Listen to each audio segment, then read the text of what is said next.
Hi, I'm Gwen. This is just another one of the books that I have picked up along the way that I thought I would get a little jump start for anybody who's interested in it and would like to kind of get a taste of it. So I got a couple pages I'm going to read just from the beginning and we'll give it a whirl. Here we go.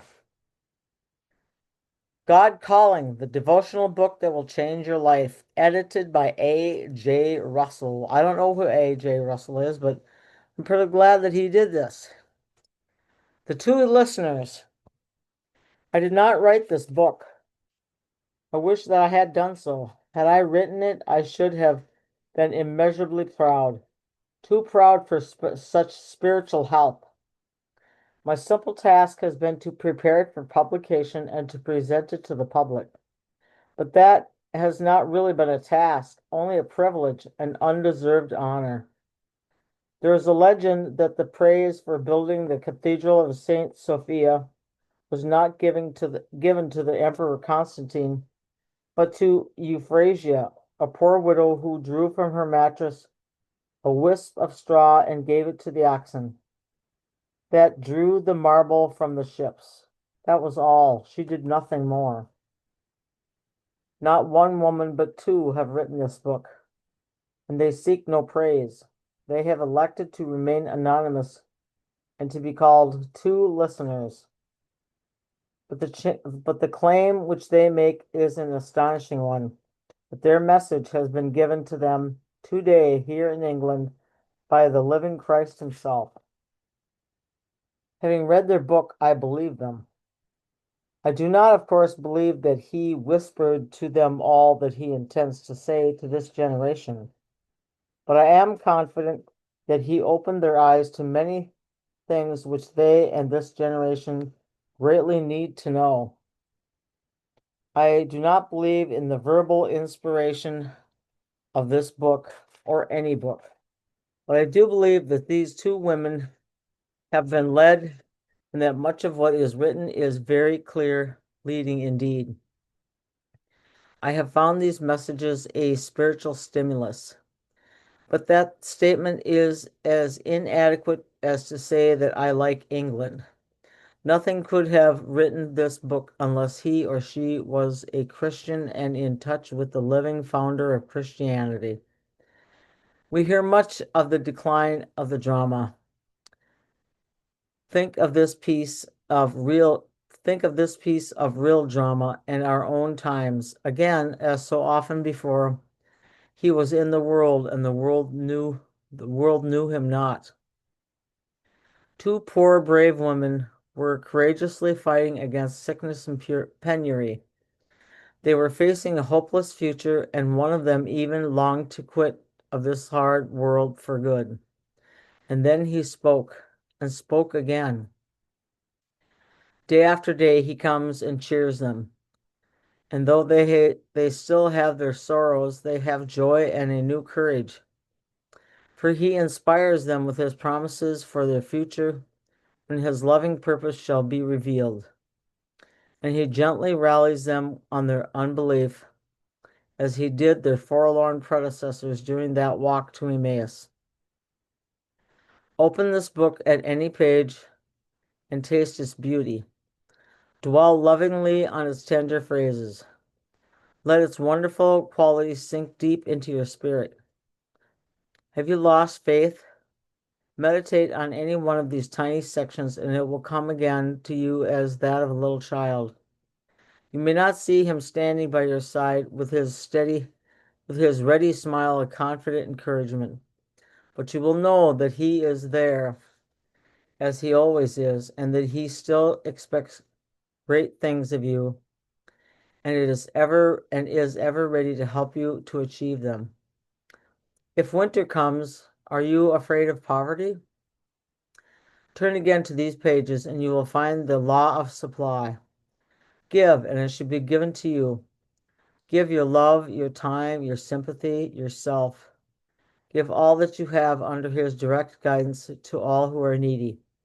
Give both to the deserving and the undeserving. Has health gone? Are you no better though you have prayed long and often?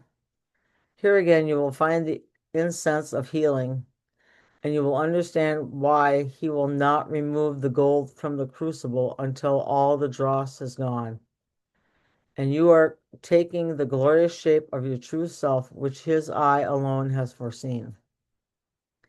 You cannot eat honey all day, nor can you read this book through at a sitting, but you can read it every day and several times a day. It can be turned to in the heat of a sudden crisis, and when you put it down, you will find yourself calm and at peace within. You can open its pages when the birds are singing in the sunshine, and as you read, the song of the birds will be echoed in your spirit. For you too will be caroling your love to our Creator, Redeemer. Put this book of daily power in your pocket, in your handbag, on the table by your bedside. Give a copy of it to your friends. Inhale its spirit continually and live your life in its intimacy with the Master. Through this message, which came to two lonely women, you will find that you are no longer one and alone, but two and united with a great companion and guide, who is the same today, yesterday, today, and forever. The Voice Within by one of the two listeners. In the autumn of 1932, I was sitting in the lounge of a hotel when a visitor, quite unknown, crossed over, handing me a copy of For Sinners Only, and asked if I had read it. I answered no, and she left it with me. On returning home, I bought a copy for myself.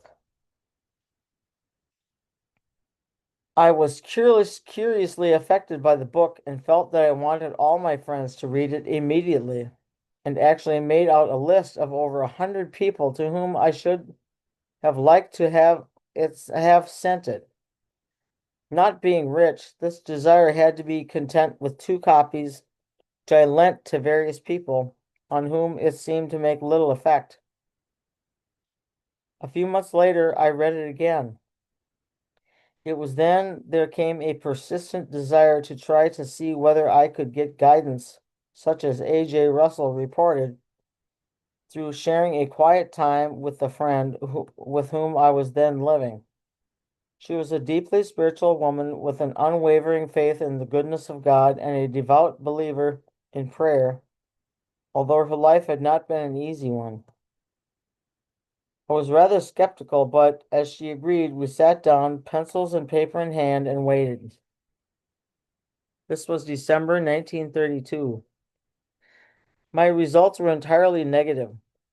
Portions of text came and went, then my mind wandered to ordinary topics. I brought it back again and again, but with no success. To this day, I cannot get guidance in this way alone. But with my friend, a very wonderful thing happened. From the first, beautiful messages were given to her by our Lord Himself, and every day from then, these messages have never failed us.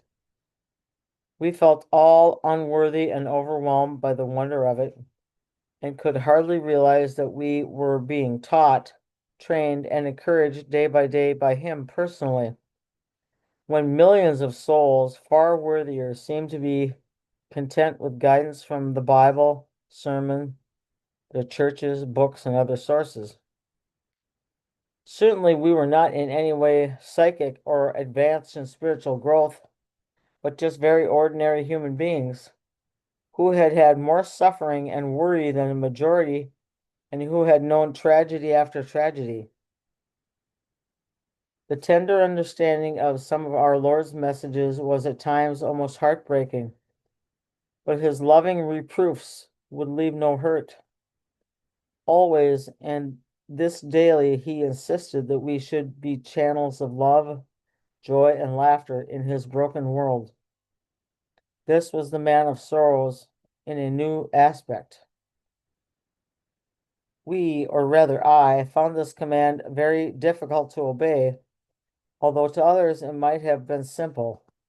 To laugh, to cheer others, to be always joyful when days were pain-racked, nights tortured by chronic insomnia, when poverty and almost insupportable worry were our daily portion, when prayer was unanswered and God's face was veiled, and fresh calamities came upon us. I guess I could turn the page, huh?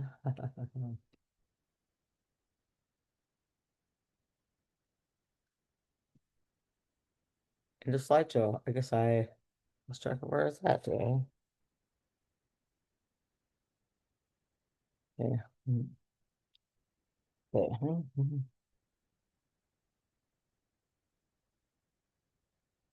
Still came the insistent command to love and laugh and be joy bringers to the lives we contacted. Disheartened, one of us would gladly have ceased the struggle and passed on to another and a happier life. But he encouraged us daily, saying that he would not break the instruments that he had intended to use, and that he would not leave the metal in the crucible longer than was necessary for the burning away of the dross. Continually, he exhorted us not to lose heart and spoke of the joy that the future held for us. Totally unexpected interpretations of his own words were given. An adverse verdict on seeing visions of himself, which we had hitherto thought granted only to the saintliest and most strongly stressed of all, the immense power given to two souls praying together in close union and at one in their desire to love and serve him. As others have proved, such a union may, in God's hands, accomplish such great things that there certainly will be inimical forces whose purpose it is to mar the friendship. And so we found it. Some of the messages are of surprising beauty. The majestic language of December.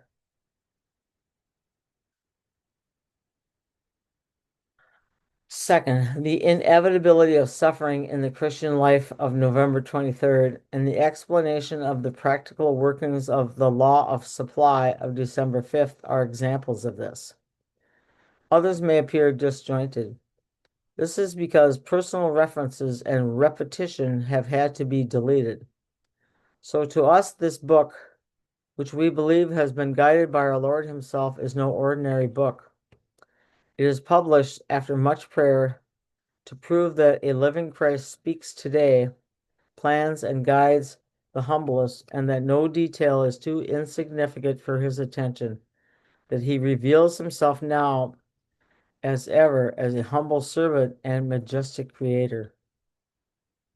Wow, I think that's the end. Yes, it is. Wow.